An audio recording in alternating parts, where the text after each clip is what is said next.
So Donald Trump has signed an executive order that apparently criminalizes burning the American flag and instructs the Department of Justice to seek punishments of up to 1 year in jail.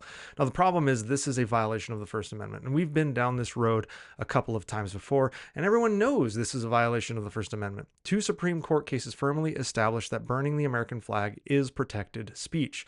The first was Texas versus Johnson in 1989. Gregory Lee Johnson burned a flag outside of the Republican National Convention in Dallas as a protest. Texas had a law making flag desecration a crime, and Johnson was convicted. The Supreme Court, in a 5-4 decision, overturned the conviction.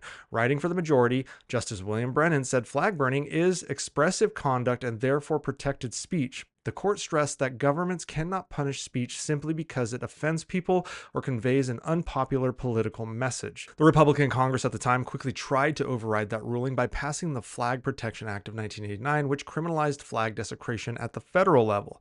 This led to the second case, United States versus Eichmann in 1990. Protesters deliberately burned flags to challenge the law. In another 5-4 ruling, the court struck down the act, reaffirming that the First Amendment protects flag burning as symbolic expression.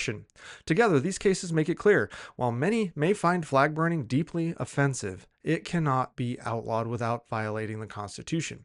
And unless a constitutional amendment were passed, no president or Congress can prosecute people simply for burning the American flag. But what Trump's Attorney General Pam Bondi is trying to do is say that they're going to charge people with other crimes for burning the flag, essentially skirting the Constitution, because that's what you want in your government officials, the ability to skirt the Constitution. I know that when I vote for someone, I'm like, yeah, find ways to skirt that Constitution.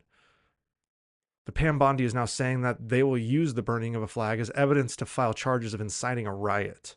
Again, Trump doesn't care about constitutional law or constitutional precedent here. You remember when Republicans used to say things like, I may not support what you say, but I'll defend vehemently your right to say it? Yeah, those days are long gone. And I already predict the future where someone's going to be arrested for burning the flag. It's going to become a court case, but it's not going to be a flag burning case. It's going to be an inciting a riot case, and it's going to go before the Supreme Court. Only this time, the Trump-controlled Supreme Court will side with Trump, and the erosion of the core tenets of our Constitution will continue. And before you say, well, maybe Trump just doesn't know, well, yeah, he does. He knows the Constitution in this situation, but what he's doing is finding ways to reopen old Supreme Court cases in new and creative ways. These cases are ones that he doesn't agree with, and then bringing them before his Supreme Court to get their new ruling to sort of override past Supreme Court decisions just in a new way. The fact that there's a precedent is immaterial to Trump. He's just trying to change the fabric of America in a way that he personally wants it to be.